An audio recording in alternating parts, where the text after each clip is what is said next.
दुनिया से पूछा कि तुम मेरे अनुकूल क्यों नहीं चल सकते, तो दुनिया ने कहा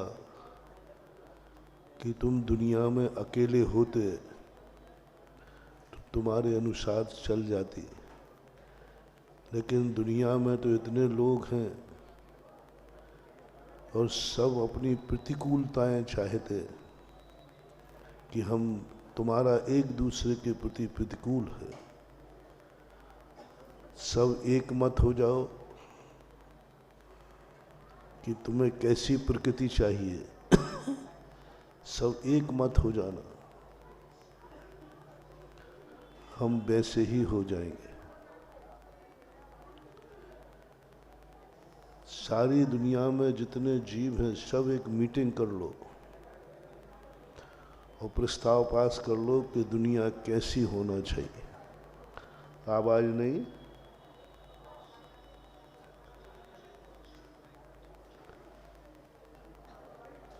दुनिया की मीटिंग की,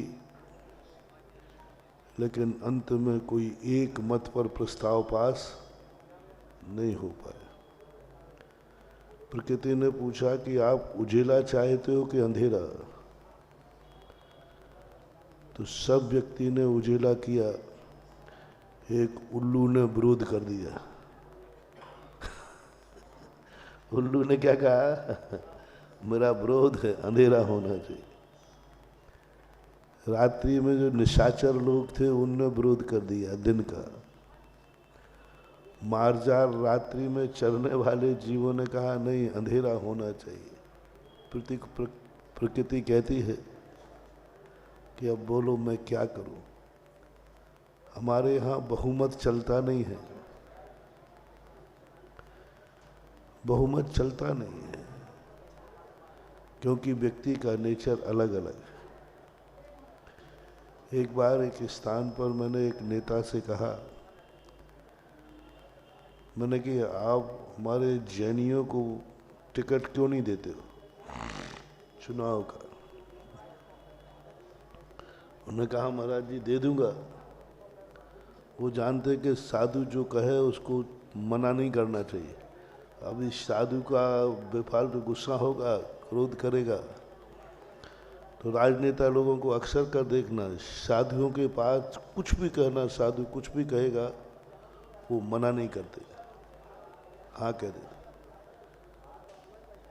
उन्होंने भी हाँ कह दिया, ऐसे हाँ कह दिया जैसे जेब में ही रखे हो, एक बार में मरमना जी देखो आप कैसी बात करें, आपका आशीर्वाद मैं स्वीकार नहीं करूं। तो मैं तो सोच रहा था कि इतने जल्दी ये मान जाएगा। तुरंत मैंने कोई कहा नहीं, तो महाराज जी एक विनती मेरी है, सारे जैनियों को एक मत कर लेना, जिसको आप खड़ा करें सारे जैनियों का समर्थन होना चाहिए, सर्वसम्मति से मुझे नाम दे दो। अब मुझे थोड़ा सा अहंकार कहो या विश्वास कहो, आप लोगों के ऊपर बड़ा विश्वास है कि मेरे मुख से निकली हुई बात सब सम्मति से पास हो ही जाती है। तो मैंने कहा हो जाएगा पटकर। हाँ महाराज जी आप कैसी बात कर रहे हैं, आपकी आज्ञा शुरूधारी, बस आप एक नाम प्रस्तुत करा दो समाज में से कोई भी। अब मैं तो सीधा साधा ज़्यादा जानू नहीं, अपन तो ये जानते सब भक्त अपने ही हैं, कोई नाम दे देंगे मान जाएगा। और वो राजनीतिक हैं, वो सब जानते हैं जैनियों की आदत, जैनियों की नहीं कह के बनियों की आदत। मैंने मीटिंग की, कम से कम 3 से 4 मीटिंग की, किसी एक नाम पर मैं सहमति नहीं ले पाया। जिसका नाम करो दूसरा विरोध कर दे, मेरा विरोध है, मेरा विरोध है, मेरा विरोध है। 2 महीने बाद उन्होंने समाचार भिजवाया, गुरुजी से पूछो किसका नाम देना है। सर्वसम्मति बन गई क्या? मैंने कहा नहीं बनी। क्या तमाचा मारा उन्होंने, बोले जैनियों का सबसे बड़ा दुर्गुण है ये कि जैनी कभी एक आवाज नहीं उठाते, एक रूप से संगठित नहीं होते, एक विचार नहीं बना पाते। अरे किसी एक नाम पर सहमति दो, कोई भी होगा। ज्यादातर जैनी जैनी के विरोध में खड़े होते हैं पार्षद के चुनाव में भी हार जाते। ऐसे ये दुनिया है, प्रकृति है। प्रकृति कहती है आप जैसा चाहो वैसा कर दूंगी, हो जाओगे, लेकिन तुम सब एक मत हो जाओ। न कभी एक मत होना है, न ये प्रकृति अच्छी होना है। अभी जो मौसम बन रहा है बरसात का, ये अच्छा है कि बुरा है? अपन एक सहमति व्यक्त करते हैं, अच्छा है कि बुरा है? रुको भाई, रुको। अच्छा है कि बुरा है? अभी थोड़ी देर, अच्छा है कि बुरा है? हैं? बुरा है। अभी किसान को फोन लगवाओ।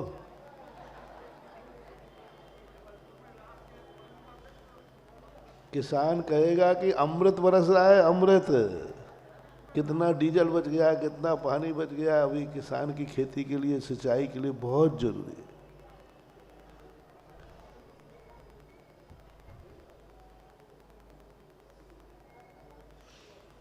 एक पिताजी थे, उनकी दो बेटियां थी। दो बेटियों में एक कुम्हार के यहाँ विवाही थी और एक माली के यहाँ विवाही थी। दोनों एक ही नगर में रहते थे। माली न कह के बाग बगीचा जिसका था, जाति तो एक ही थी। एक बर्तन का धंधा करता था, एक बागवानी करता था। वो पहली बेटी के पास पहुंचा तो उसने कहा, महाराज जी आप बहुत, पिताजी आप बहुत भगवान के भक्त हैं, भगवान आपकी सुन लेगा। ऊपर ये बादल दिख रहे हैं, बस आज शाम को आप हमारा दीपक जला देना। शाम को ये पानी न बरस जाए, नहीं तो सारे मिट्टी के बने हुए बर्तन सब गल जाएंगे, खत्म हो जाएगा, बर्बाद हो जाएंगे, खाने को नहीं बचेगा। पिताजी ने कहा, बेटी के नाम से इतना नहीं कर पाएंगे, कर देंगे बेटी। कहे भगवान पानी को रोक के रखना, मेरी बिटिया के बर्तन। और वहाँ से निपट करके सब चला गया। अब उसी गांव में दूसरी बेटी थी, वो आए, बोले पिताजी आप भगवान के बहुत भक्त हैं, बरम आपकी जल्दी सुन लेगा। देखो ये बगीची सब सूखी पड़ी है, आजकल में यदि पानी नहीं बरसा तो सब बर्बाद हो जाएगा, सब सूख जाएगा, कुछ नहीं है। ये आपके नाती पोते भूखे मर जाएंगे। उसका दिमाग खराब हुआ, आप क्या करें। आज शाम का दीपक किसके नाम?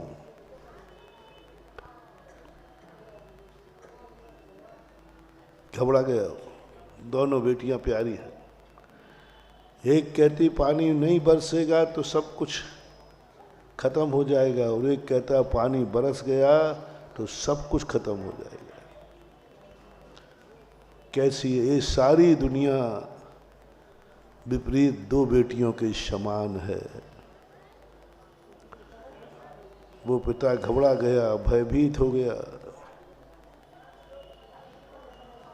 भयभीत हो गया। क्या करें? बस घबरा करके महाराज गुरु के पास पहुंचा। गुरु महाराज बताओ क्या करें?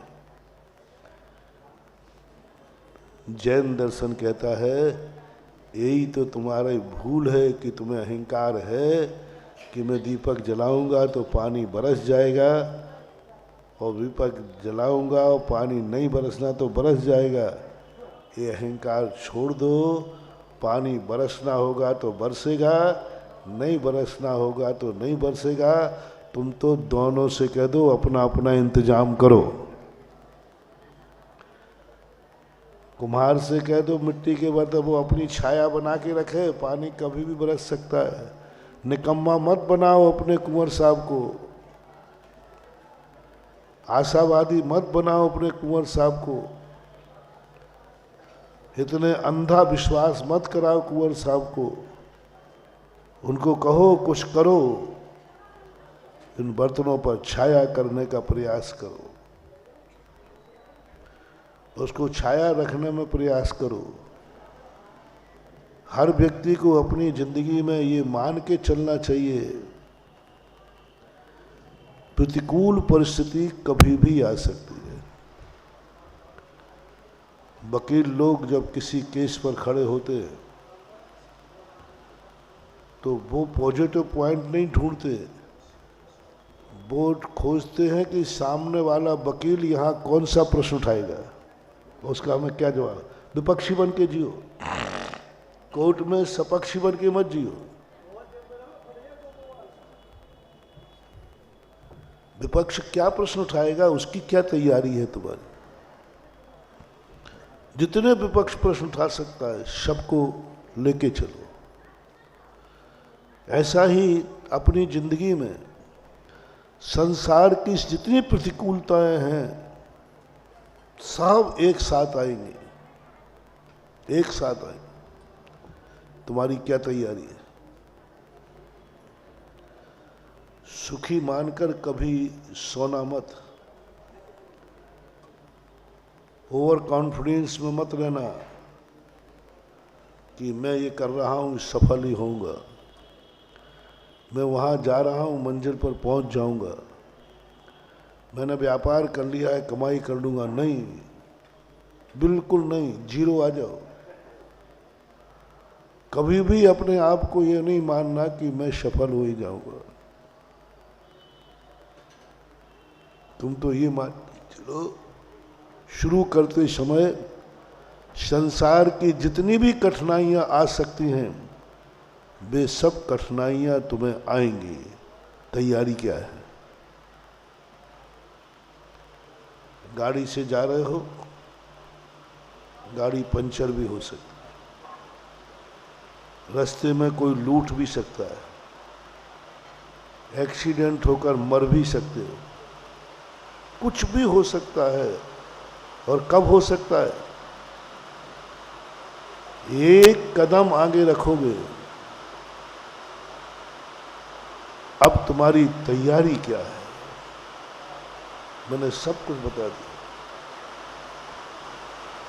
सोते समय राय मत सोचना, निश्चिंत होकर मत सोना, ये मान के सोना कि मैं सुबह नहीं उठूंगा, मरण हो जाएगा। तैयारी क्या है। बहुत बड़ी उपलब्धि कल बताया था मैंने, इतनी बड़ी ताकत तुम्हारे लिए मिलेगी कि मंत्र तंत्र आशीर्वाद ये सब कुछ नहीं करते। आजकल भगवानों ने, भगवान की भक्ति ने, हम लोगों के आशीर्वाद ने आप लोगों को निकम्मा बना दिया है। आशीर्वाद, भक्ति और मंदिर निकम्मे बनने के लिए नहीं थे। जब जब तुम्हें किसी का, बड़ों का सहारा मिला, शक्तिमान तुम्हारे साथ हुआ, तुम निश्चिंत हो गए। जैसे पहले कहा था कि चंद्रगुप्त निश्चिंत हैं क्योंकि मेरे साथ गुरु महाराज हैं। ये चंद्रगुप्त की सबसे बड़ी भूल चाणक्य ने मानी। चाणक्य कहता है ये तुम्हारी सबसे बड़ी भूल है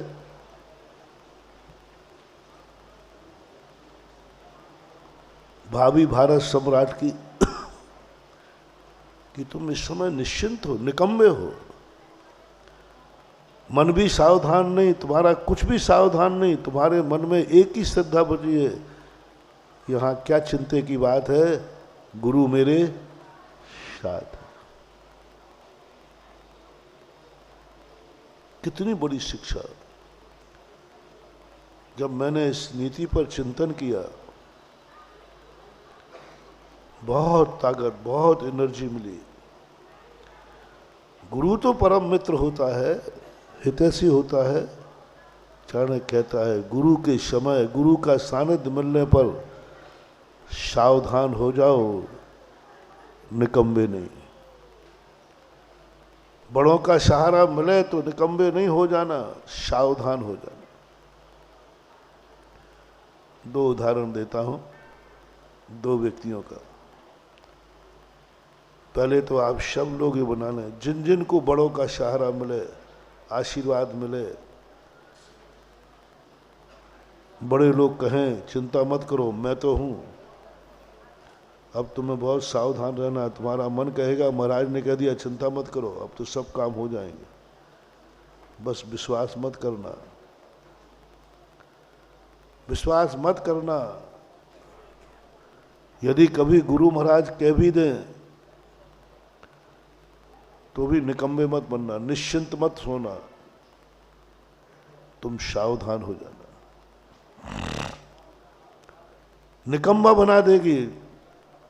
गुरु ने कहा जाओ अपने कुंवर से कहो मेहनत करें, परिश्रम करें, मटकों को ढांकने का प्रयास करें। कह दो दूसरी बेटी के कुंवर साहब से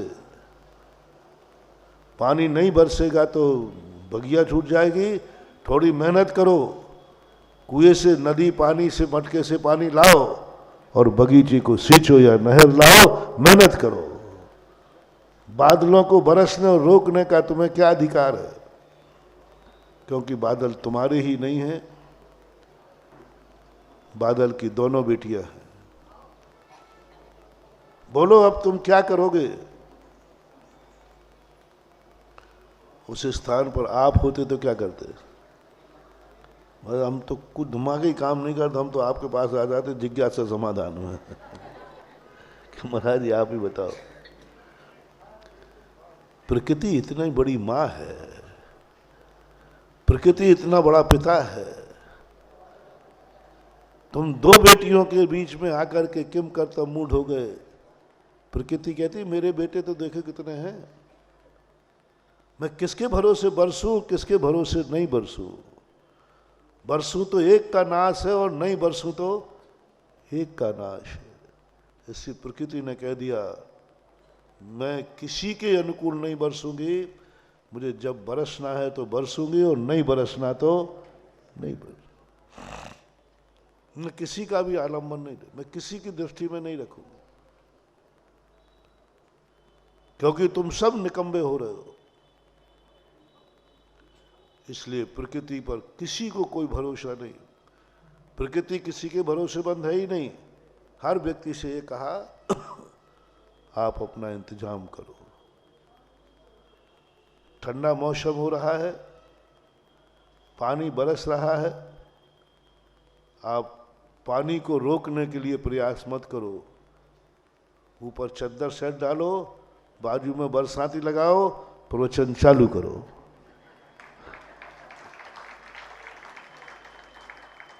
यह है जैन दर्शन। जैन दर्शन कहते क्यों बादलों को कोस रहे हो, क्यों बादलों को बद्दुआ दे रहे हो? अपना इंतजाम करो ना, सही पक्का इंतजाम करो। और जो सदा इंतजाम कर लेता है वो व्यक्ति कभी विफल होता ही नहीं, सफलता उसको मिलती है। विफलताएं आएंगी, आती हैं। इसलिए कभी भी अपन को बड़ों का आलम्बन मिले तो अपन को निकम्मे नहीं बनना। और पहली बात तो बड़ों का आलम्बन लेना ही नहीं, बड़ों को मानना जरूर है लेकिन आलम्बन नहीं लेना। बड़े हमारी जिंदगी में रहना चाहिए लेकिन आलम्बन नहीं लेना। वो छाया दें, तुम धूप में बैठ के माला फेरना। वो कह रहे मेरी छाया है, बोले प्रभु आपकी कृपा है, मैं धूप की साधना कर लूं। हम साधुओं को इतना अनुकूल वातावरण मिलता है सब तरफ से, लेकिन साधु कहता है कि नहीं, ये अनुकूल वातावरण मुझे निकम्मा बना देगा। इतनी अनुकूलताएं हैं, आज पंचम काल के साधुओं को तो बहुत गजब की वीआईपी व्यवस्था है। कोई उपसर्ग नहीं, कोई परिचय नहीं, थोड़ी है कि हवा लग जाए, देखो पूरा पैक करके रखा है। अब महाराज को हवा लग जाए। और चौथे काल के साधु बेचारा कोई बरसाती लगाने वाला भी नहीं था उनके पास, और कोई लगाए तो लग ही नहीं सकता। वे स्थान पे ऐसे बैठते थे जहां तो बरसाती नहीं लगा पाओ। नदी किनारे बैठ, अब क्या बरसाती काम करे।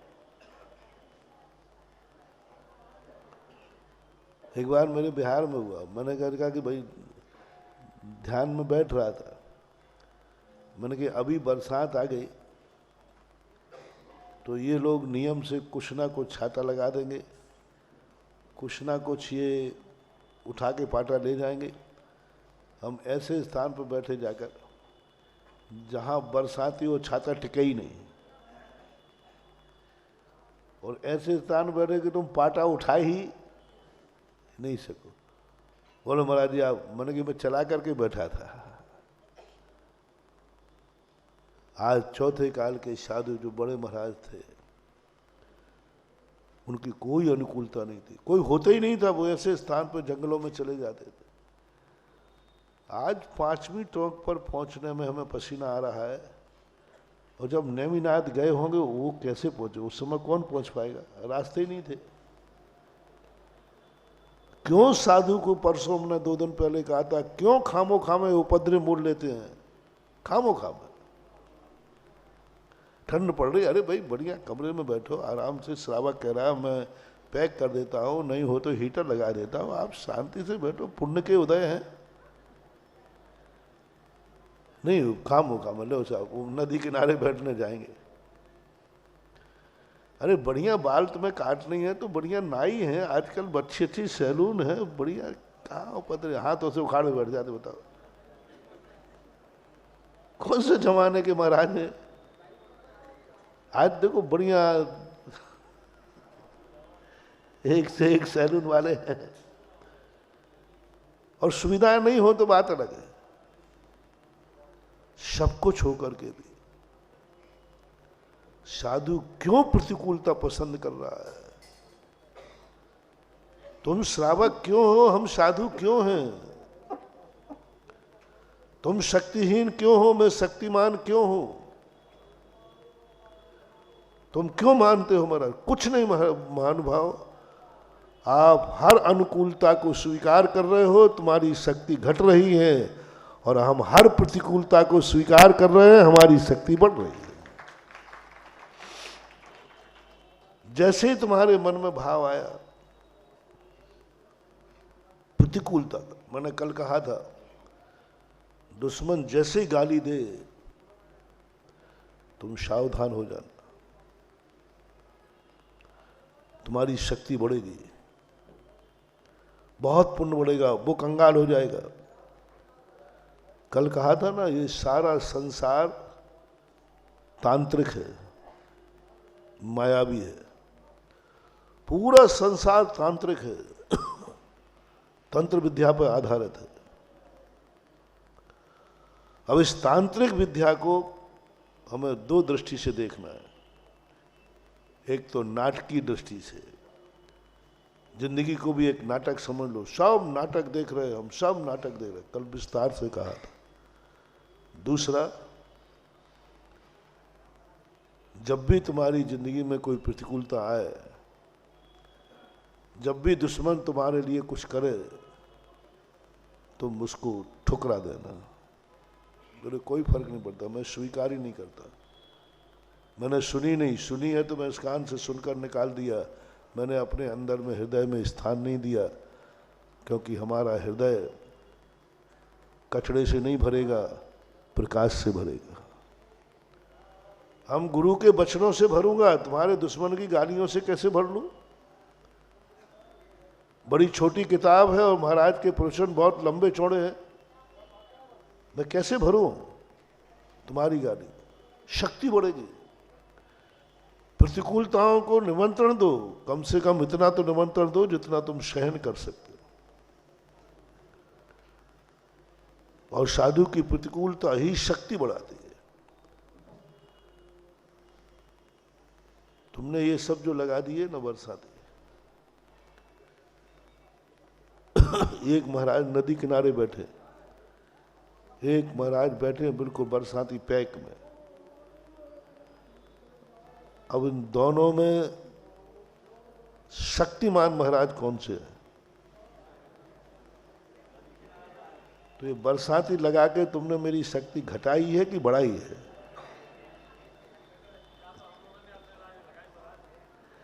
अब वो हमारी कमजोरी है, वो कमजोरी में लेंगे हम। और कमजोरी में जो चीज लगाओगे तो महाराज आप पंचम काल के हो, जुकाम हो जाता है, हो जाता है। इसका अर्थ है बरसाती कमजोर लोगों के लिए है, बलजोर लोगों के लिए नहीं। ये तो सिद्ध हो गया, ये तो सिद्ध हो गया। क्यों गर्मी में शिलाओं पर बैठे? क्यों? शक्तियां बढ़ती हैं। सारे मुनि महाराज जितने बड़े महाराज होते हैं सब प्रतिकूलताएं पसंद करते हैं, प्रशंसा पसंद नहीं करते। साधु को जब प्रशंसा करोगे तो वो यूं बैठता है, एक आध दिन गाली का दे के देखना, आजा बेटा। आरती लेके आए तो कैसे बैठते साधु? यूं। तो महाराज थोड़ा देख तो लो, क्या देखना। प्रशंसा जब बनती है साधु गर्दन झुका लेता है, और जब निंदा होती है तो साधु सीना तान के बैठ जाता है। अनुकूलताओं में व्यक्ति बहुत अपने आप में शर्मिंदा होता है, और प्रतिकूलताएं आते तो साधु चेतता है अब मेरी शक्ति जागेगी, अब मेरा विल पावर जागेगा। सब आहार में देख लीजिए, आप कितनी अनुकूल चीजें बनाते हैं, और जो जो तुमने बड़े उससे अनुकूल बनाई, जो तुम्हें प्रिय थी, बस हमने वही चीज उठाई, ये उठाओ। और तुम्हें वो चीज दिखते ही क्या लगता है? आ जाएगा मजा है। शक्ति घट गई तुम्हारी, और उस वस्तु को तुमने हटा दिया। ले तप बड़ा बन हेतु नहीं तन पोस दे तज रसन को। रसों का त्याग कर रहे हैं। रसों का त्याग करने का अर्थ है अपनी शक्ति बढ़ा रहे हैं। जितना जितना रस हम ग्रहण करेंगे हमारी शक्ति घटेगी, और जितना जितना हम रस परित्याग करेंगे हमारी शक्ति बढ़ेगी, बहुत बढ़ेगी।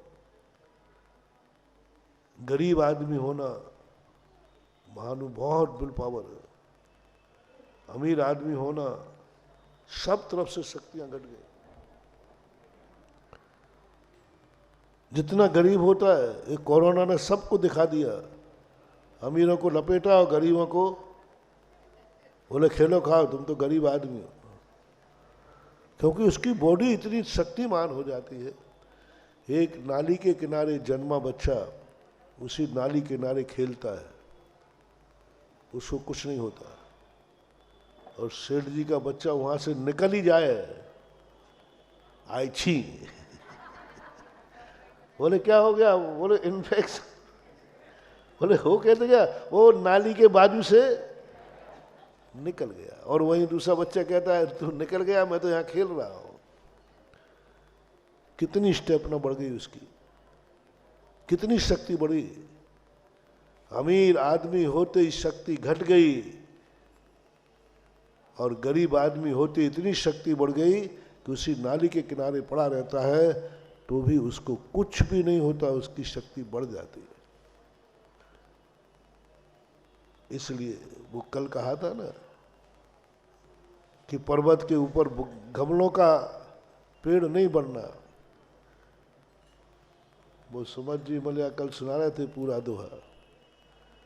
बन के तरुवर वो है जो पानी नहीं मिले तो भी हरियाते, और गमले का बगीचे का तरुवर वो है जो पानी देने पर भी मुरझा जाता है। पानी देने पर वो कहते हैं राम भरोसे जो रहे पर्वत पर हरिया। भरोसे आने अपना भरोसा। गमले के ऊपर सब चीजों की स्थिति बिगड़ती है।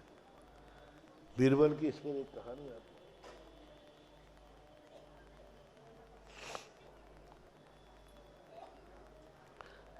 ताकत बढ़ाने का तरीका दे रहा हूं तुम्हें, क्योंकि आप शक्तिमान होना चाहते हैं। एक बार राजा घूमने गए तो एक खेत में गर्भवती महिला कटाई कर रही। कटाई करते करते उसके पेट में थोड़ा दर्द हुआ, डिलीवरी हो गई। राजा देख रहे हैं बीरबल के साथ में कि ये महिला इस अवस्था में काम कर रही है, इस समय 9वां महीना चल रहा है और उसमें भी काम कर रही है। बीरबल ये क्या मामला है? ये भी किसी की पत्नी है, ये भी नारी है, और ये महलों की रानियां तो बेड रेस्ट, ये तो गिलास में उठा के पानी नहीं पीवे। क्यों, इस समय कौन सा पीरियड चल रहा है? ये दोनों में क्या अंतर है बीरबल? और उसने राजा के सामने वो देखते देखते बच्चे को जन्म दिया, तो बच्चे को पहुंचा पाचा और वहीं पर कोई सुविधा नहीं, कुछ नहीं।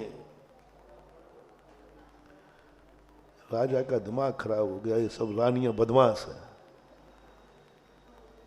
और राजा ने आके सारी रानियों के सारे नौकर हटा दिए, सब रानियां अपना स्वयं का काम करेंगे, सब बदमाश है।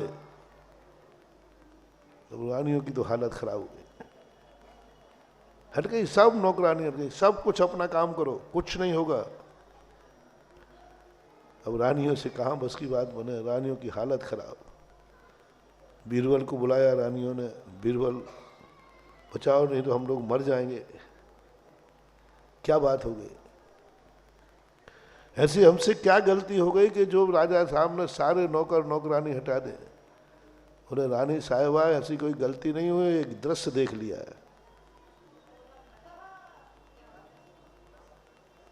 बीरबल अब आप बचाओ। तो बीरबल ने कहा ठीक है। तो जो महल का बगीचा था ना, लॉन, बीरबल ने माली को आदेश दिया इनको किसी पेड़ को पानी नहीं दिया जाए। 1 हफ्ते पानी नहीं मिला, सारे पेड़। राजा साहब ने पूछा बीरबल क्या बात है, ये लॉन क्यों सूख रहा है? बोले राजा साहब इस लॉन के सारे जितने पेड़ हैं सब बदमाश हैं, बहुत बदमाश है, मक्कार है। बोले कैसे? बोले अपन राजा साहब गए थे ना जंगल में, वहां कोई किसी को पानी नहीं देता, कुछ नहीं, देखो कैसे हरिया रहे थे। जब जंगल का पेड़ बिना पानी दिए हरिया सकता है तो लॉन का पेड़ कैसे नहीं है? सब बदमाश है, बहुत बदमाश पेड़ है, इनको बहुत निकम्मा बना दिया आपने। हमने भी देखा था राजा साहब जंगल में पेड़। राजा साहब कहते हमने भी देखा था, और पूछा था भी राजा साहब ने कि इस पेड़ को कौन पानी दे रहा है? बड़े पहाड़ के जंगल के ऊंची चोटी पर भी लहरा रहा है। इसलिए मैंने कहा लॉन के पेड़ सब बदमाश हो गए। राजा साहब कहते हैं बीरबल वो जंगल का पेड़ है और ये लॉन का पेड़ है, इसको पानी देना ही पड़ता है। बोले राजा साहब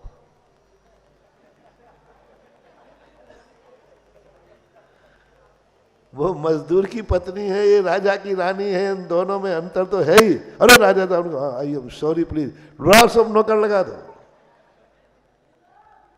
बोलो तुम्हें कौन दोनों में से कौन सा श्रेष्ठ है? गमले के पेड़ मत बनना, किसी दिन पानी नहीं मिला तो सूख जाओगे। जंगल का पेड़ बनो, पानी नहीं मिले तो भी पानी मिल जाता है। जिंदगी को जंगल का पेड़ बनाओ, ऐसी प्रतिकूलताओं को चारों तरफ बुलाओ, ठोस बनो।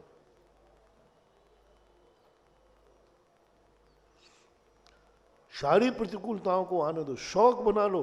जैसे मैंने कहा था मुझे गुमराह होने में मजा आता है। ऐसे ही शंकर जी ने 22 परिचय दिए हैं और 22 परिचयों को साधु चलाकर जीतता है, चलाकर भुलाता है। थोड़ी देर के लिए सुख साता ना हो जाए। महावीर स्वामी ने सबसे बड़ी साधना हम लोग कराई, बस तुम वो साधन मत अपनाना जिससे थोड़ी सुख साता हो जाए। तुम अपनी जिंदगी में चारों तरफ ऐसा उपाय करते रहना जिससे असाता उदय में बनी रहे, अशुभ कर्मों का उदय बना रहे। दुनिया में प्रशंसक रहे या न रहे, एक गाली देने वाला जरूर बना रहे। निंदक तू ना मरिए रे। मैंने कल कहा था कि भक्त और निंदक में से, दोनों में से एक कोई यमराज रहना चाहे तो मैं कह दूंगा भाई भगत को ले जा, इस निंदक को मत ले जाना कि निंदक नीरे राखिए आंगन कुटी छपा है। निंदक को नीरे राखो। निंदक का मुसीबत, विपदाएं, दुख, अशुभ कर्म, इनको डरो मत, इनका सामना करो, आने दो। जितनी विपदाएं आ रही हैं आने दो, बस तुम एक साहस करना, हम तैयार हैं, हमारी तैयारी है विपदाओं को झेलने की। जितने जितने बड़े साधु होते हैं वो कहते हैं कि बहुत सर्दी पड़ेगी इस बार, बोले मेरी तैयारी है, मेरी तैयारी है। आप लोगों को भी मैं कहना चाहता हूं, आप गृहस्थ हैं, आप अपनी जिंदगी को, आज अपनी जिंदगी को कितनी विपदाएं आपके सामने आ सकती हैं, कितनी विपदाएं, बस उनसे घबराना नहीं, आज से उनकी तैयारी शुरू कर देना। कितनी विपदाएं आ सकती, तुम वो तैयारी शुरू करो। आज तुम्हारे पास मकान नहीं है, मकान है, मकान में सोते सोते ये भाव करो, यदि मकान किसी दिन नहीं रहा तो क्या तैयारी है। ऐसा दिन आ गया, क्या तैयारी है। मैंने सुनाया था एक संस्मरण श्री राम का।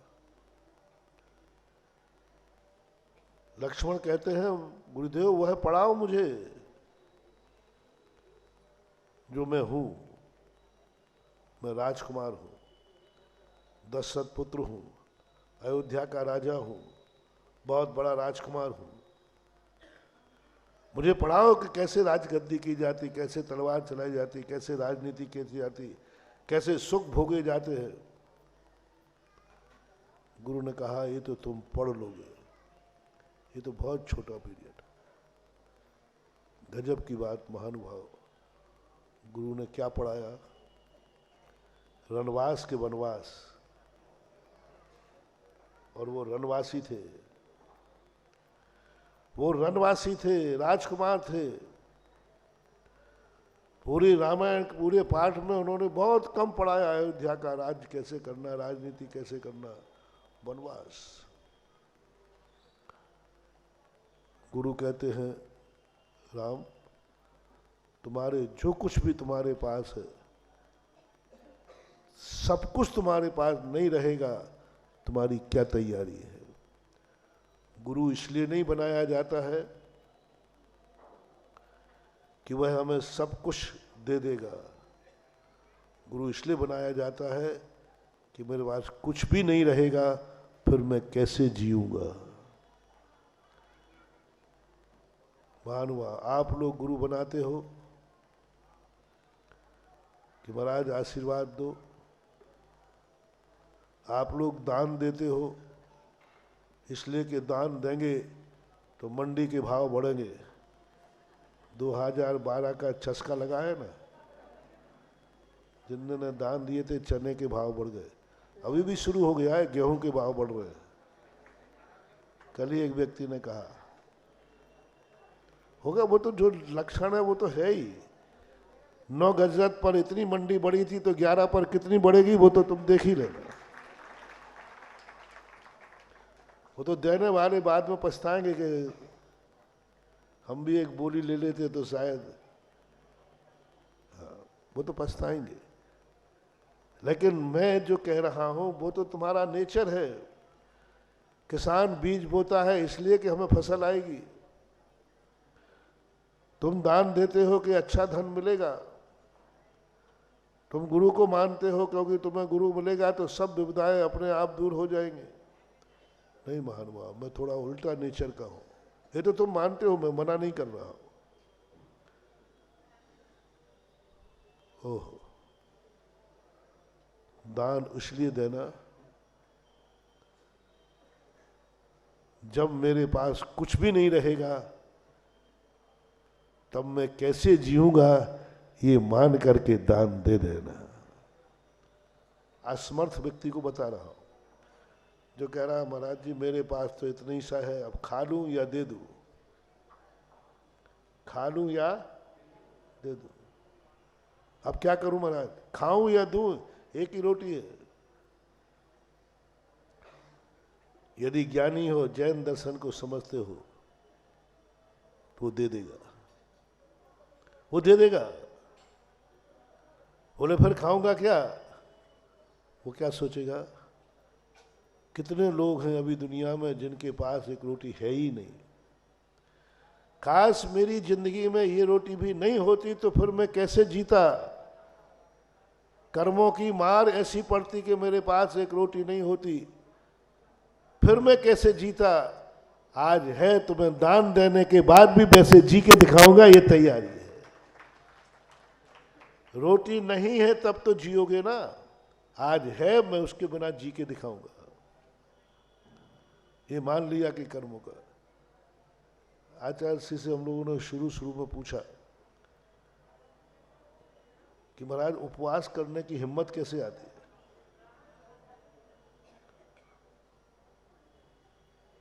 तो आचार्य ने कहा कि ये मान के चलो आहार करने गए और पहले ही ग्रास में अंतराय आ गया तो 24 घंटे निकालोगे कि नहीं, बोलो।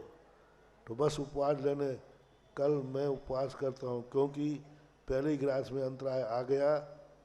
वो कर्म की मार ने उपवास कराया, तुम धर्म के कारण उपवास कर लो, सब काम सही हो जाएगा। दुर्घटना मानो साहस बढ़ेगा, अंतराय मान करके उपवास लो। कल आहार को गया, अंतराय आ गया तो ये मान करके उपवास करने की शक्ति आ जाती है, ताकत आ जाती है। आप लोग अनुकूलता के लिए मानते हो, आप ये मान के दान दो वो रोटी का कि कल यदि मेरी किस्मत में रोटी नहीं रही, नहीं मिली तो मैं कैसे जीऊंगा। आज मैं दान दे करके इसका अभ्यास कर रहा हूं। तुम पूछोगे भाई एक ही रोटी थी तुम्हारे पास, तुमने दान में दे दी, क्यों, भूखे थे तुम। बोले मैंने ये सोचा आज एक रोटी है हमारे पास, कल के दिन ये रोटी मेरे हाथ में नहीं रहेगी तो मैं कैसे जीऊंगा। इसलिए मैंने जो कर्म हमारी दुर्दशा करेंगे वो दुर्दशा में धर्म के नाम पर जीना चाहता हूं, और आज मैंने दान देकर उपवास करने का नियम ले लिया। दान दो इसलिए, आशीर्वाद इसलिए नहीं लेना कि कुछ मिल जाएगा। जब मेरा कोई नहीं रहेगा उस समय गुरुदेव हम कैसे जिएंगे, कैसे जिएंगे। वशिष्ठ जी कहते हैं ये महल, ये अयोध्या, ये राज दरबार, ये सारे राज के सुख वैभव जिस दिन तुम्हारे पास नहीं रहेंगे राम तुम कैसे जियोगे। पूरी तैयारी, पूरी की पूरी तैयारी, विपदाओं की कराई, राज प्राप्त करने की नहीं। गजब का है रामचंद्र जी का जो शिक्षा थी, बहुत बड़ी शिक्षा। चाणक्य की शिक्षा और रामचंद्र जी की शिक्षा में कोई अंतर नहीं। चाणक्य भी यही कहता, हर गुरु यही कहे, सच्चा गुरु हमेशा यही कहेगा, तुम अभाव में खुश होके नजर होके दिखाओ। तुम्हें कुछ भी नहीं मिलेगा, अयोध्या वनवास में रहोगे, खाने को भी नहीं रहेगा, राम तुम कैसे जियोगे? रो पड़ोगे। यदि साधना नहीं की है तो सुसाइड कर लोगे। रामचंद्र जी कहते हैं कोई फर्क नहीं पड़ता लक्ष्मण वनवास में, अपन को गुरुजी ने पहले ही वनवास में रहना सिखा। ये संकट आएंगे, बोलो वो पहले ही सिखा दिया हमें संकटों को। प्रतिकूलताएं आएंगी जीवन में, हर प्रतिकूलता को तुम पहले से मान के चलो। जब प्रतिकूलता आएगी तो तुम घबराओगे नहीं, तुम कहोगे तो मैं पहले ही से जानता था कि ये आ सकता। रामचंद्र जी घबराए नहीं, उन्होंने कहा मेरे गुरु ने तो पहले ही कह दिया था, पहले ही मेरी पढ़ाई करा दी थी कि ऐसा मौका भी दुनिया में आ सकता है। इससे रामचंद्र जी इतने कष्टों में रहकर सुखी थे क्योंकि उन्होंने पहले से तैयारी की थी, पहले से अपना मन बना लिया था, पहले से सोच लिया था कि ये सब गुरु ने कह दिया, ये सब होगा, हो सकता है, संसार में ऐसा हुआ है। आप लोगों से भी मेरा कहना है, आज से अनुकूलता नहीं, तुम्हारी जिंदगी में जितनी कठिनाई आ सकती हैं उन कठिनाइयों पर नोट करो कागज पर, जितने भी आ सकते। जिन जिन में तुम्हें सुख नजर आ रहा है वो सब तुम्हारी जिंदगी में एक दिन गायब हो जाएगा। तुम्हारी क्या तैयारी है? अनुकूलता की नहीं। मेरा सहारा लेने वाला, मेरे पर विश्वास मत करना, मैं धक्का दे दूंगा। मैंने भगवान पर भरोसा किया, उन्होंने एक भी अनुकूलता नहीं दी, सब प्रतिकूलताएं दे दी। बोले संसारी व्यक्ति जिन जिन को सुख मानता है उनको तुम सब छोड़ो और उनके बिना सुखी होके दिखाओ। सुख का कोई साधन नहीं होगा और तुम्हारे चेहरे पर सुख की झलक आना चाहिए। कोई सुख का साधन नहीं, सुखी होके दिखाओ, अभाव में सुखी होके दिखाओ। बहुत आनंद आता मन, बहुत आनंद आता। आप आज सारे संसार की विपदाओं को आज निमंत्रण देना और सब विपदाएं लिखना, ये भी आ सकती। जैसे मैंने कहा तुम मकान में रहते हो, पर आज बहुत बढ़िया मकान है, बहुत बढ़िया फ्लैट है, आप चल के एक दिन पधारो तो और कहते महाराज सब आपकी कृपा से है, आपकी कृपा से मैं भक्त ने कैसा मकान बनाया है, एक बार देख तो लो कि आपका भक्त क्या ठाठ से रह रहा है, क्या ठाठ से रह रहा है।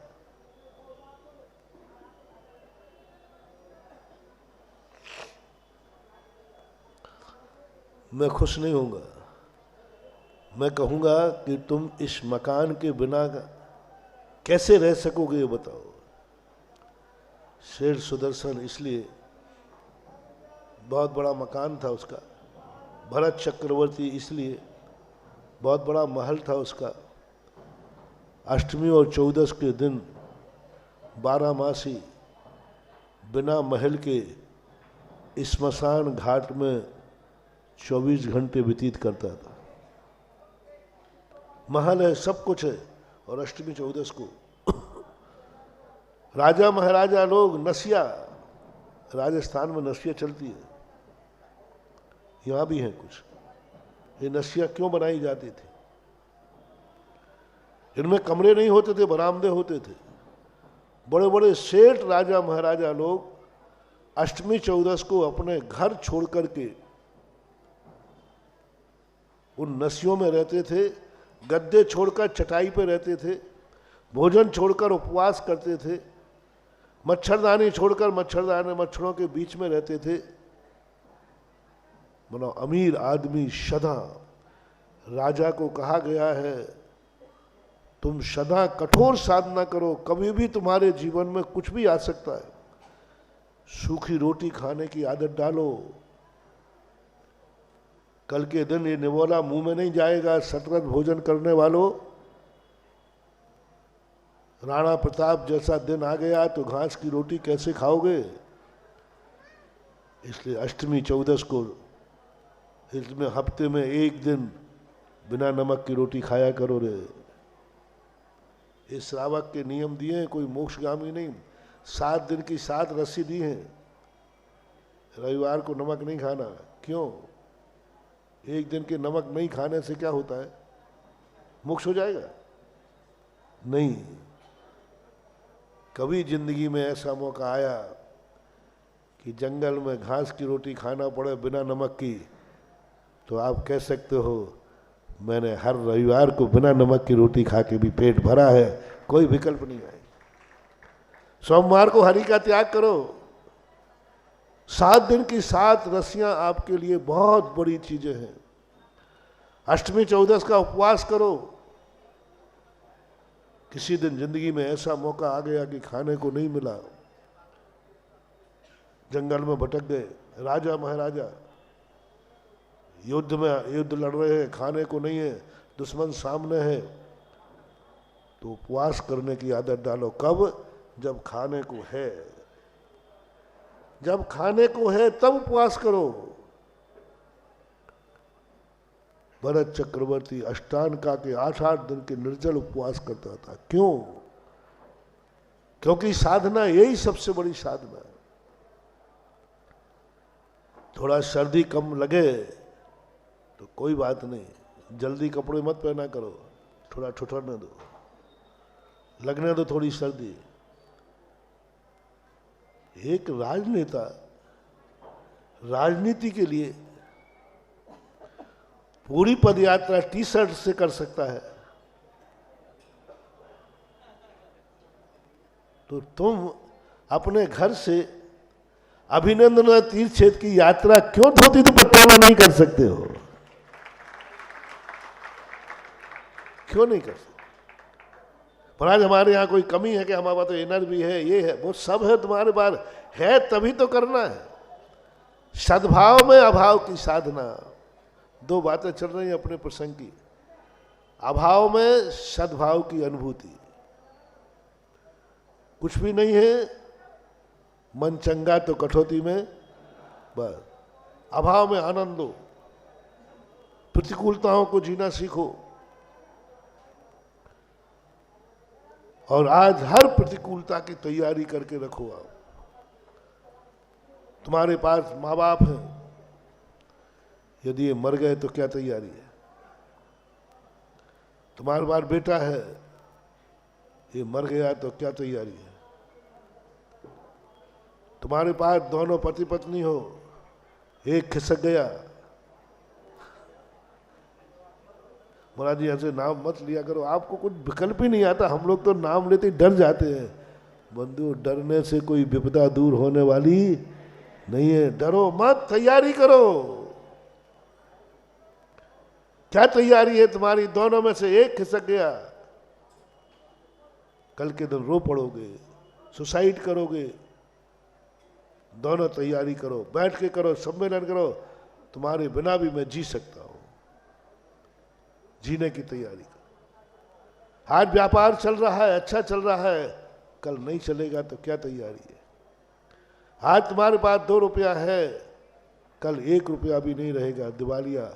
आज तुम दूसरे को कर्जा दे रहे हो, कल तुम्हें कर्जा लेना पड़ेगा। क्या तैयारी है? क्या तैयारी है? कल के दिन ऐसा घाटा लग गया तो क्या तैयारी है? आज हमारी जिंदगी, हम हंसते बैठे हैं, कल मौत भी आ सकती है। क्या तैयारी है? प्रतिकूलताओं को सामने बुलाओ, निमंत्रण दो। निमंत्रण न दे सको तो कम से कम प्रतिकूलता आने पर उसकी साधना पहले करो। तुम सहारे पर रह करके बहुत निकम्बे हो रहे हो। तुम्हारी दोनों बिटियों ने जो तुमसे कहा है ना, यदि तुमने ये दोनों कार्य किए, वे दोनों निकम्बे हो जाएंगे। इसलिए बड़ा आदमी अपने अच्छे बेटों को कभी निकम्मे मत बनने देना। मैंने एक बार कहा था चातुर्मास में, हर व्यक्ति को तुम अपने परिवार में एक ही बात करो, मेरे पर विश्वास मत करना, मेरे पर विश्वास मत करना, मैं तुम्हारा सहारा नहीं दे सकता, मेरे पर विश्वास मत करना। तुम कहते हो चिंता नहीं करो बेटा, मैं तो हूं। बेटा कहता पापा चिंता मत करो, मैं तो हूं। दोनों एक दूसरे कहते चिंता मत करो, मैं तो हूं। ये सारा आश्वासन निकम्मा बनाता है, व्यक्ति की शक्तिहीन कर देता है। यदि अपने बेटे को, अपने परिवार को शक्तिमान बनाना है तो एक ही बात करो, तुम किसके भरोसे पे जी रहे हो? मेरे भरोसे पे, मेरे पे विश्वास मत करना। मैं कह रहा हूं, किसके भरोसे पर तुम जी रहे हो? महाराज हम तो आपके भरोसे पे। मैं स्पष्ट कह रहा हूं भक्तों, मेरे भरोसे पे मत रहना, मेरे भरोसे पे मत रहना। मैं वही हूं, मैं भी धक्का दे सकता हूं। तुम कहो महाराज है, महाराज हमारे पास तो महाराज है, कोई कुछ नहीं, निश्चिंत मत, निश्चिंत होना। मैं ऐसी गलती नहीं करूंगा, मैं अपने भक्तों को निकम्मा नहीं बनाऊंगा, मैं अपने भक्तों को सुलाऊंगा नहीं, जगाऊंगा। हमारी माँ और तुम्हारी माँ में इतना ही अंतर है। तुम्हारी माँ क्या करती है? सो जा बारे वीर, वीर की बालियाँ ले गए जमुना के तीर, तू तो सो जा बारे वीर। और हमारी माँ क्या कहती है? जाग रे मोहन, जो सोवत है सो खोवत है, जो जागत है सो बात। उठो, जागो, जिए निद्रा। कुंद कुंद भगवान कहते हैं जाग, जितना जाग, जाग। अर्ध निशा का सन्नाटा है, जाग। अरे रात तो सोने के लिए है? तुम्हारी माँ रात में तुम 12 बजे जग रहे हो तो क्या कहेगी आके? है अरे बेटा सो जा, सो जा, 12 बज गए, 12। और हमारी माँ क्या कहेगी रात के 12 बजे? नींद आ रही है तो माँ कहेगी बेटा जाग, हो अर्ध नशा का सन्नाटा, वन में वनचारी चरते हो, तब शांत निराकुल मानुष तुम तत्वों का चिंतन करते हो। क्या है ये? एक माँ सुला रही है, एक माँ जगा रही है। जाग, रात सोने के लिए नहीं, जागने के लिए। कर तत्व का चिंतन। दिन भर कोलाहल रहता है, रात में शांति रहती है। ये रात कमाने के लिए है, गमाने के लिए नहीं। रात में कमा तू, अच्छी तरह चिंतन कर, शक्तियां जागरण कर, सिद्धियों को प्राप्त हो। जितनी सिद्धियां होती हैं रात में ज्यादा सिद्धियां होती हैं। जगा शक्ति को रात में, दिन में नहीं जगती शक्तियां। दिन में शक्तियां जागती नहीं, रात्रि में शक्तियां जागती हैं। और कहा तू रात में तत्वों का चिंतन कर, शक्ति जागेगी। दुनिया रात्रि सोते हुए व्यतीत करना चाहती है और साधु रात्रि जागृत होने के लिए व्यतीत करना चाहता है। जाग तू, जाग। तू अपनी जिंदगी को समझ, ये कमाने का समय है, रात गमाने का नहीं। और ध्यान में बैठ करके और वह साधना कर लेता है। हम लोग जितनी कमाई है दिन में, तो तुम 1 रुपया नहीं कमाने देते हमें, कुछ नहीं। भगवान ही मालिक है तुम्हारा। हमारी जितनी कमाई है सब रात की कमाई है। उस समय हमें बड़ी शाता रहती है, क्योंकि ये बाल बच्चे सब सो जाते हैं। तुम सब सो जाते हो और हमारा बढ़िया आराम से मारा फेरो, काम करो। ना कोई आवाज देने वाला, ना कोई ठुक ठुक करने वाला, ना कोई बाहर जयकार बोलने वाला है। बस स्वयं अपने आप में रहो। तो एक शक्ति कभी सहारा लेने देते समय अपने हर व्यक्ति को विश्वास में मत रखो, मैं तुम्हारा साथ नहीं दूंगा, अपने पैर पर। इसको दुश्मनी मत मानना, ये व्यवहार दुश्मनी का है, ये शब्द दुश्मनी का है, लेकिन अपना व्यक्ति कह रहा है, दुश्मन नहीं कह रहा है। अपना बन के कहना, मैं तेरा कौन हूं, मैं तेरा बाप हूं, पक्का 100 नंबर का। लेकिन ध्यान रखना, तू मेरे भरोसे पे मत रहना।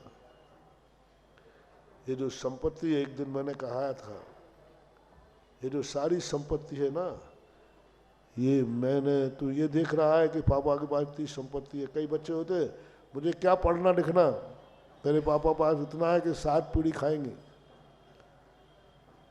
तो बेटा तुम क्या करना, देख बेटा, ये सारी संपत्ति मैंने अभिनंदनोदय तीर्थचित्रों लिख दी है। कुछ ज्यादा थी तो मैंने देवोदय को लिख दी है, कुछ सतोदय को लिख दी है।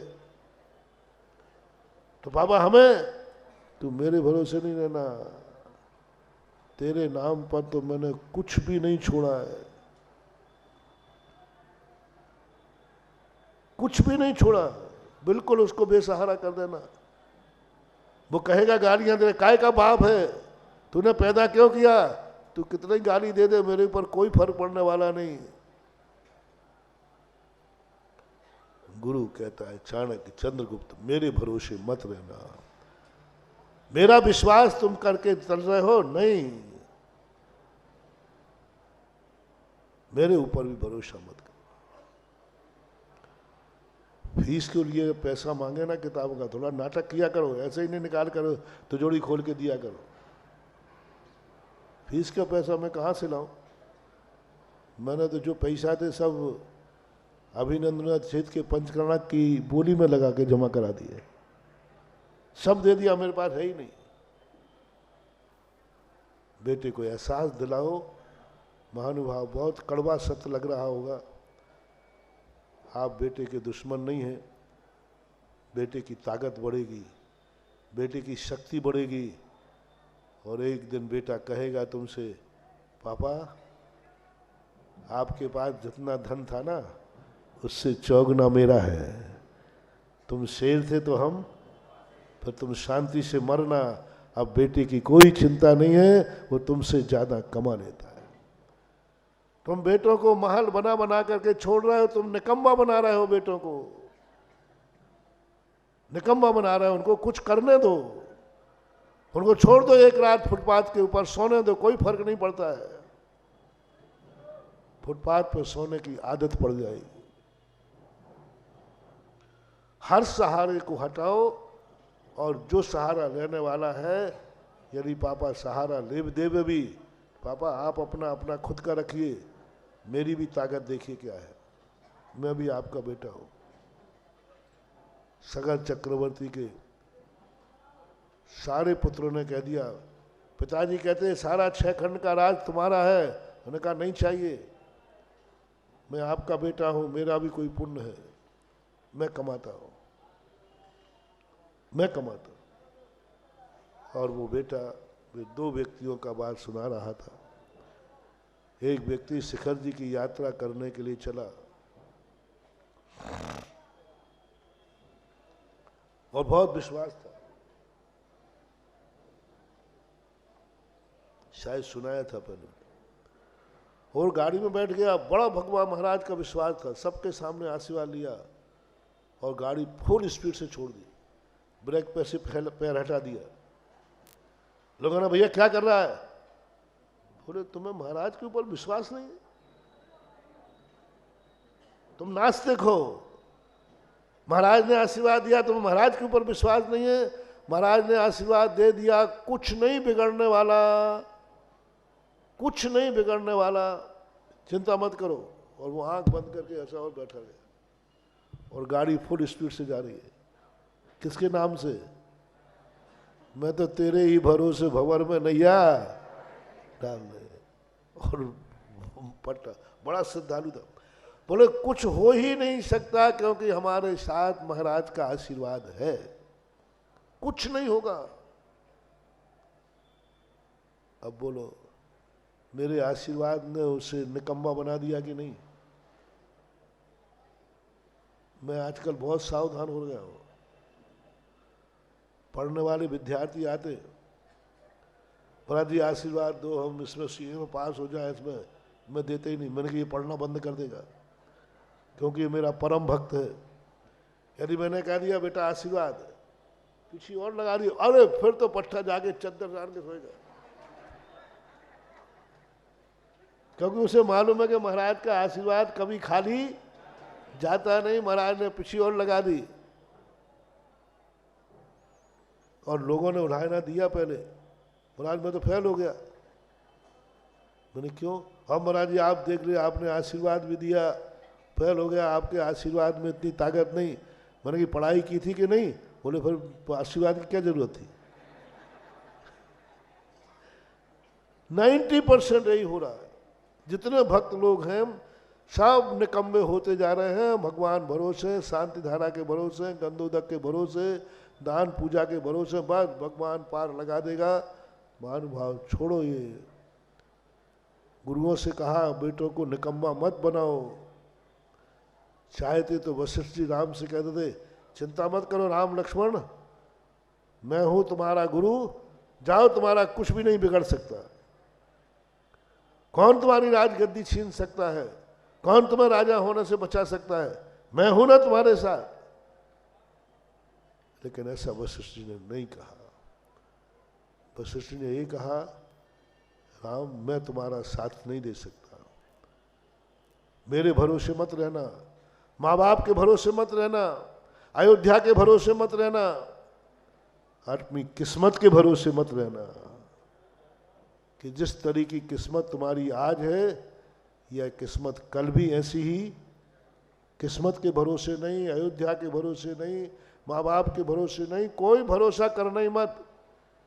आप तो ये दिन देखो सबसे बुरे से बुरा दिन आएगा, उसकी क्या तैयारी है।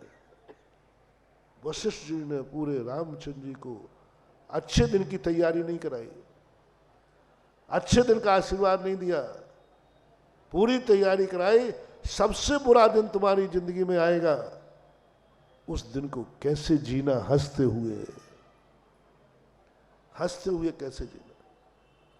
और वही बात मैं आपसे कहना चाहता हूं, इन 6 महीने के प्रवचनों में, 5 महीने हुए होंगे, 6 होने वाले, 6 महीने के प्रवचनों में बस एक कला सीख लेना महानुभाव, बुरे दिन में हंसते हुए कैसा दिन निकालना है। बस बुरा दिन, अच्छा दिन नहीं कह रहा हूं, बुरा दिन कैसे निकालना है। बुरे दिन आप कैसे निकालोगे? बुरे दिन आपकी आंख में आंसू ना आए, चेहरे पर मुस्कान आ जाए, समझ लेना मेरा ये चतुर्मास सफल हो गया।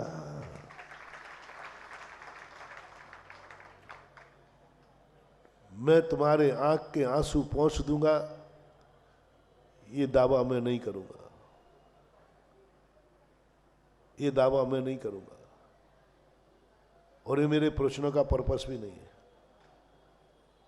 मैं भक्त को ये आशीर्वाद देता भी नहीं हूं कि जाओ मेरा आशीर्वाद है तुम्हारी आंख में आंसू नहीं आएगा।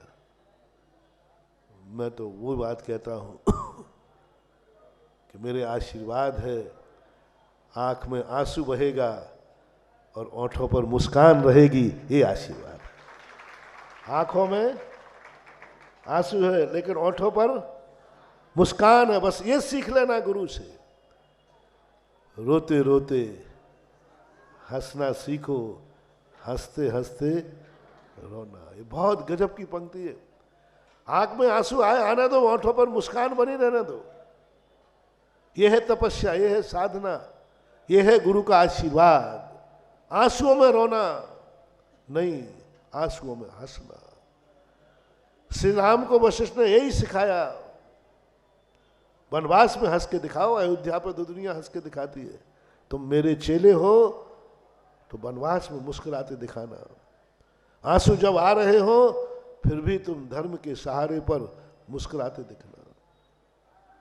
विपरीत परिस्थितियों में चेहरे की मुस्कान मत जाने देना। और मुझे पता चलेगा कि मेरे भक्त पर गजब का संकट आया है। महाराज जी, इतना संकट आया है, देखने वाले को भी आंसू आ रहे हैं, उसकी भी 64 धार लग रही है, वो भी रो रहा है, इतना कष्ट आया है। मैं कहूंगा फोटो दिखाना, तो फोटो में आंसू दिखेंगे। मैं आंसुओं को नहीं देखूंगा, मैं ओठों को देखूंगा, इस पर मुस्कान है, मैं कहूंगा मेरा चतुर्मास सफल हो गया। महावीर यही तो कहते हैं। महावीर इसलिए तो कष्टों में डाल के कहते हैं, तू कष्टों में मुस्कुरा के दिखा, हंस के दिखा, आनंद से दिखा।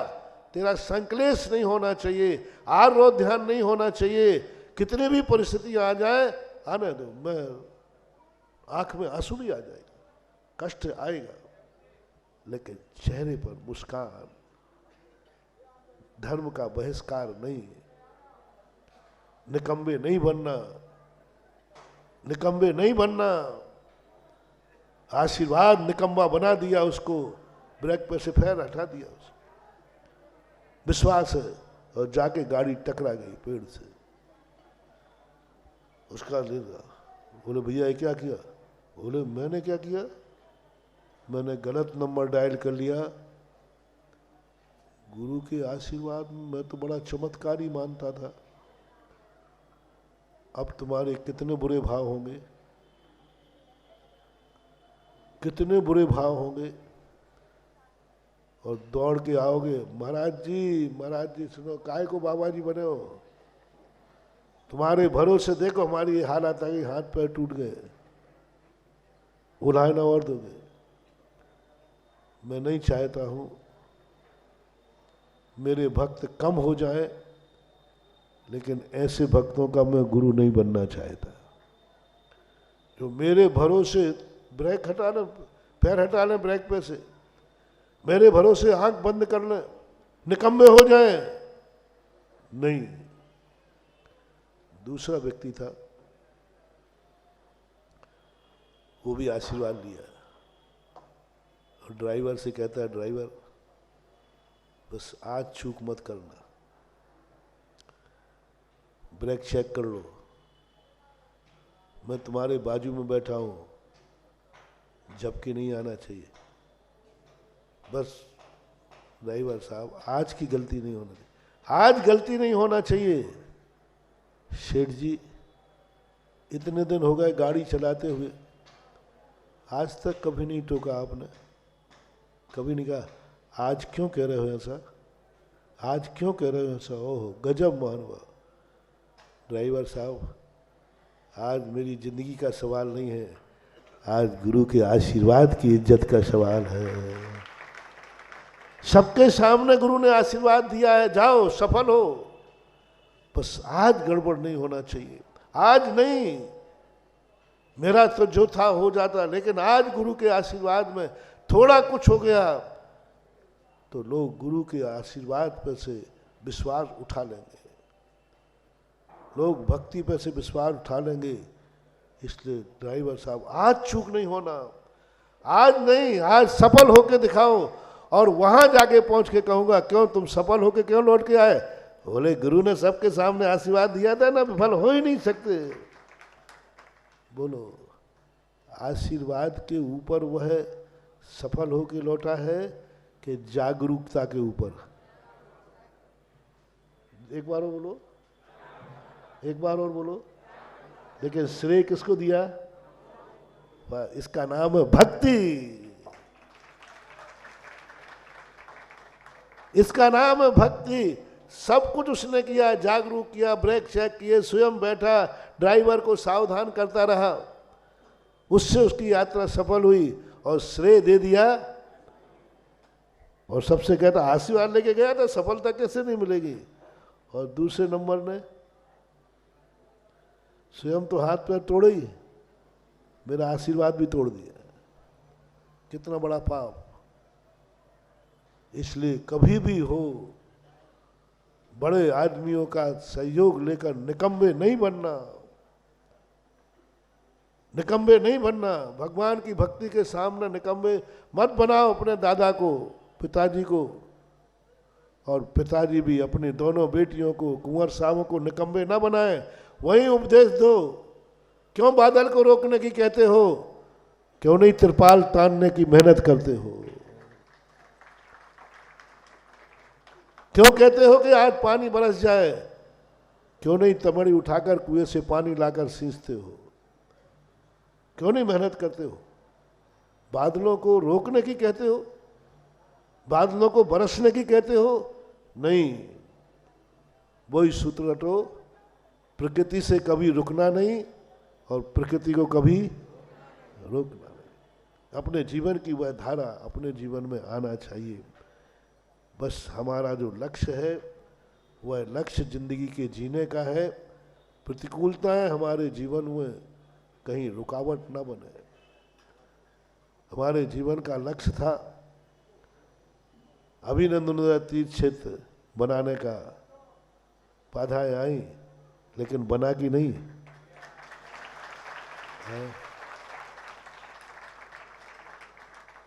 और दान देने वालों ने भी देख लो, आज जिन जिन ने दान दिए हैं, कोई एक आध अपवाद छोड़ करके 90% अब डबल दान दे रहे हैं। मैंने आश्वासन नहीं दिया था कि तुम दान दोगे कल 10 साल बाद डबल हो जाएगा, मैंने नहीं कहा था, मैं कहूँगा भी नहीं। लेकिन डबल हुआ कि नहीं? अरे बड़ा डबल नहीं, अब तो आप पूछो ही मत। अब तो वो ताकत है, एक नया अभिनंदन तीर्थ क्षेत्र बन सकता है, बन ही रहा है बन ही रहा है। एक मंदिर का पंचकर्मा हो नहीं पाया और 2-2 मंदिर का शिलान्यास हो गया। ये क्या है? यदि गड़बड़ हुआ होता तो तुम मुझे छोड़ देते। महाराज जी अब एक ही से निपट गया, इसी को पूरा करा दो। आज हर मंदिर वाला एक ही बात कह रहा है कि मुझे अपना मंदिर भी अभिनंदन तीर्थ जैसा बनाना है। आज 9 गजरत की लहर, आज 11 रथों का उत्सव का आनंद अलग ही दिख रहा है। हर व्यक्ति के मन में एक ही ललक है, एक ही भाव। और जो लोग बाहर के आ रहे हैं वो देख के कि ऐसा भी पंचकर्णक होता है क्या?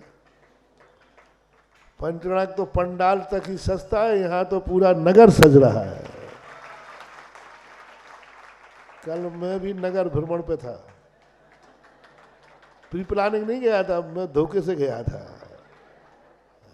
मैंने कही ओरिजिनलिटी देखो, हर व्यक्ति के पास उत्साह और भक्ति थी। वस्तुतः ये पंचकल्याणक आपके जीवन को ऐसा रूप देवे कि लोग कहें कि पंचकल्याणक करना है तो ललितपुर जैसा करो। यहाँ व्यक्ति का नाम नहीं होना है, यहाँ ललितपुर का नाम होना है। कोई भी कार्य होगा प्रशंसा किसको मिलना है, और कोई काम बिगड़ेगा तो निंदा किसको मिलना है? अच्छाई बुराई दोनों तुम ललितपुर को है। जो ललितपुर को अपना मानता है उसको एक ही संकल्प करना है कि मैं इस ललितपुर का नाम इतिहास में और अलौकिक अतिशय में लिखाऊंगा कि मेरा ललितपुर कैसा है। अपने ललितपुर की बुराइयों में मजा मत लो, ललितपुर की कमियां निकालने में मजा मत लो, ललितपुर की अच्छाइयों को ऊंचा उठाने में अपना उत्साह दिखाओ। तुम नहीं समझते हो कि एक कमी, एक मछली सारे तालाब को और सारी चीजें। आप ये ना समझें कि हम अपने आप को कोई बात करके बदनामी ललितपुर की होती है। और प्रशंसा भी इस पंचकर्णक में क्या चाहिए? पास तैयार हो जाओ, तैयार हो जाओ। मुझे भविष्य दिख रहा है, ऐसी जय जयकार होगी कि ललितपुर का हर व्यक्ति गर्दन उठा के जिएगा तो हमारे यहाँ 11 रथ चले थे। गर्दन उठा के जियोगे, बस आपको समर्पण करना है, प्रतिकूलताओं की पहले से तैयारी करना है। मैं ये नहीं कहूँगा कि प्रतिकूलता आएगी नहीं तो तुम निकम्मे हो जाओगे, है? मैं कहूँगा चिंता मत करो, कह दो? नहीं कहता हूँ। नहीं तो जो अभी मेला ग्राउंड में काम कर रहे हैं ना, बेबी घर महाराज ने कह दिया ना, पुरुषार्थमान जगाने के लिए हर समय जागरूक रहना है और 2 नंबर का चेला बनना है, पहले नंबर का नहीं। गुरु का आशीर्वाद है तो हम इसे कैसे भी करके हर प्रतिकूलता की तैयारी किए हुए हैं और यात्रा से लौटने के बाद कहेंगे कि सब गुरु कृपा थी। समय आपका हो गया। महावीर भगवान है।